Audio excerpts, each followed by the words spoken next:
पानी नहीं, जाओ जाकर कुएं से पानी ले आओ।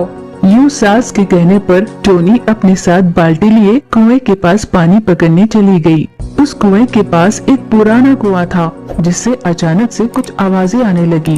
माँ, हम एक बार आपके पास आना चाहते हैं माँ, हमें यहाँ से बाहर निकालो ना माँ, माँ हमें बाहर निकालो ना। ऐसी चीखें सुनाई देने लगी जिसे सुनकर टोनी घबरा गई।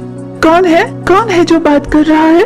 घबराई हुई टोनी को कुछ न सूझा। वो तुरंत घर वापस लौटी। घबराई सहमी सी खड़ी टोनी को उसके पति ने देखा और उसके पास जाकर पूछा, क्या हुआ तुम्हें? ऐसी घबराई सी क्यों लग रही हो? क्या हुआ बताओ।